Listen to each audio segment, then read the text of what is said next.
Your government is borrowing against your children's future, while telling you the economy has never been stronger. Every empire that ignored this exact pattern collapsed within a generation. You are watching it happen in real time. This video will show you the 6-stage trap that has destroyed every dominant power in recorded history, and why your leaders refuse to acknowledge that you are already in stage 4. Right now, 3 forces are converging that have toppled every superpower before you. First, your nation is spending more than it earns and calling it prosperity. Second, the gap between the wealthiest and everyone else has reached the breaking point that precedes revolution. Third, a rival power is rising while your infrastructure crumbles and your education system fails. These are not political talking points. They are mathematical certainties that play out across centuries. And you are living through the late stages of this cycle, whether you recognize it or not. The pattern is so consistent that historians can predict the decade of collapse once certain thresholds are crossed. What you are about to learn is not speculation. It is the architecture of decline, mapped across 500 years of data, and it shows exactly where you are standing right now. Let me show you how this trap has worked before. Go back to 16th century Spain. Silver pours in from the Americas. The Spanish crown becomes the wealthiest government on earth. But here is what they miss. They are not producing anything. They are consuming. The silver funds wars with the Dutch, the French, the Ottomans. Military spending explodes. To cover the costs, Spain borrows. In 1557, they default. Then again in 1575, then 1596, then 1607. Each default happens faster than the last. Meanwhile, all that silver flooding Europe causes massive inflation. The currency becomes worthless. By the early 1600s, Spain cannot pay its armies, cannot fund its government, cannot maintain its empire. What began as the greatest windfall in human history ends in bankruptcy. The lesson is simple. Money flowing in is not the same as value being created. Spain learned this the hard way. Move forward to the Dutch Republic in the 1600s. They build the first true global financial system. Amsterdam becomes the center of world trade. The Dutch guilder is the reserve currency. Credit flows freely. Wealth compounds. Then comes the cost. Military overreach to protect trade routes. Borrowing to fund wars with England and France. The financial system that made them dominant becomes the mechanism of their decline. By the 1700s, the British have surpassed them in trade, military power, and financial dominance. The Dutch remain wealthy, but they are no longer the leading power. Their cycle lasted roughly 150 years. The British cycle that replaces them will follow the exact same pattern. Britain peaks in the 19th century. 1/4 of the Earth's land. 1/4 of the world's population. The pound is the global reserve currency. London is the financial capital. But look at what happens beneath the surface. Wealth concentrates at the top. By the late 1800s, the top 1% owns over 70% of all wealth in the United Kingdom. Productivity declines. Military costs explode. The Crimean War, the Indian Rebellion, the Boer War, all funded by debt. By 1911, Britain is running a trade deficit. Then comes World War I. The war costs more than the entire British economy can sustain. They borrow from the United States to stay in the fight. By 1947, the pound's convertibility is suspended. The reserve currency status is lost. New York replaces London as the global financial center. The cycle took about 200 years, and now it has passed to America. This brings us to stage 1, innovation and education. Every rising power begins here. They invest in knowledge. They build systems that reward merit. They attract the best minds. The country becomes more productive than its rivals. This creates wealth. This wealth funds better infrastructure, stronger militaries, expanded trade networks. The education advantage is the long leading indicator. When it declines, everything else follows within decades. Right now, the United States ranks middle of the pack in math, science, and reading among developed nations. China is producing 4 times as many STEM graduates per year. This is not a minor gap. This is the first warning sign, flashing red. Then comes stage 2, economic dominance and financial power. The rising power's currency becomes essential for global trade. Capital flows into their markets. They can borrow cheaply because everyone wants their bonds. Their companies dominate industries. The country captures an outsized share of global commerce. The United States achieved this after World War II. The dollar became the reserve currency through the Bretton Woods Agreement in 1944. Every other currency was linked to the dollar. The dollar was linked to gold. This gave America what economists call exorbitant privilege. They could print money to pay debts. They could run deficits without immediate consequences. For decades this worked. But exorbitant privilege is also exorbitant risk. Because once the world loses faith in your currency, the collapse accelerates. Stage 3 is where the system turns. This is the top phase, the golden age. The country is wealthy and powerful, but the forces of decline are already at work. Debt accumulates.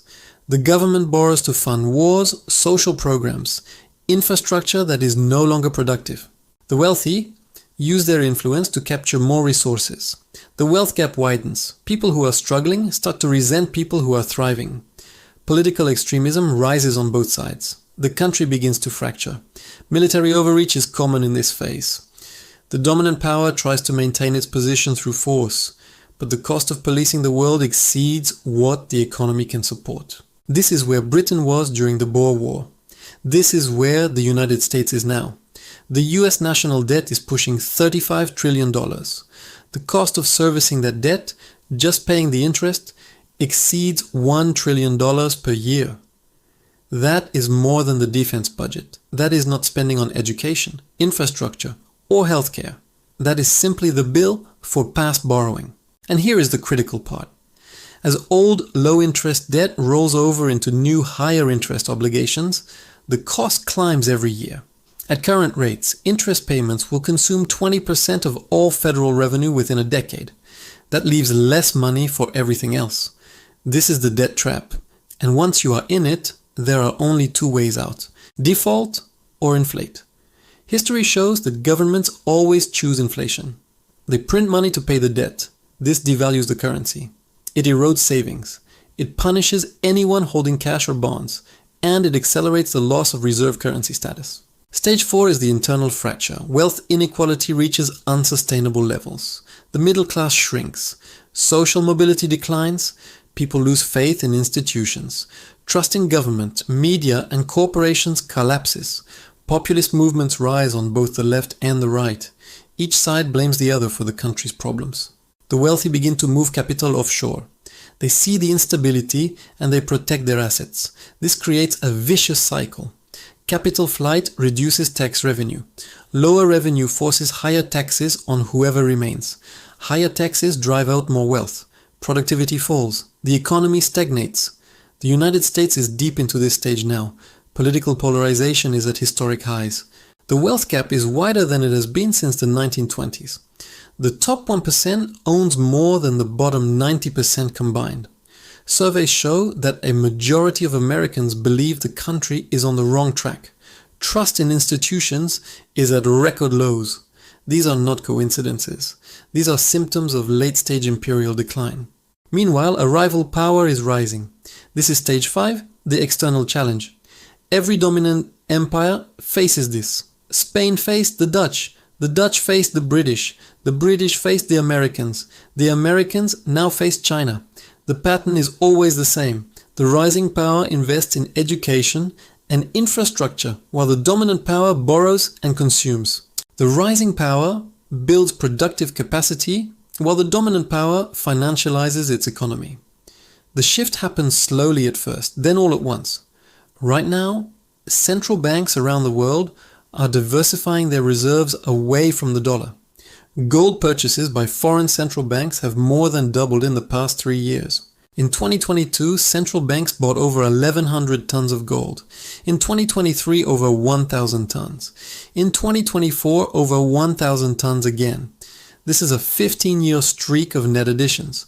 They are not doing this because they hate America. They are doing this because they see the same debt levels, the same monetary policy, the same internal conflict that has preceded every other reserve currency collapse in history. They are hedging their bets, and that hedging is a self-fulfilling prophecy. China is not a perfect parallel to rising America, but the trajectory is undeniable. Over the past 40 years, China has gone from a closed agrarian economy to the world's second largest economy. They are the largest trading partner for more than 120 countries. They have built infrastructure that dwarfs anything in the United States. High-speed rail, modern ports, digital payment systems. Shanghai is now the world's busiest container port. Their military spending is growing faster than any other major power. This is not about whether China is good or bad. This is about the mathematical reality of relative power. When one power is borrowing to consume and another is investing to produce, the outcome is predetermined. Stage 6 is the breaking point. Debt becomes unsustainable. The government can no longer borrow at reasonable rates. Foreign creditors lose confidence. The currency devalues sharply. Inflation spikes. The internal conflicts that have been building erupt into violence or revolution. The government either collapses or restructures through some form of default. This can happen peacefully or violently. In the age of digital finance, confidence can evaporate in hours. Bank runs no longer require people lining up on the street. They happen with a mouse click. Trillions of dollars can move across borders in a day. This is why the collapse phase will be faster than any historical precedent. You are here, not at the beginning, not at the peak. You are in stage 4 sliding into stage 5. The internal fracture is visible.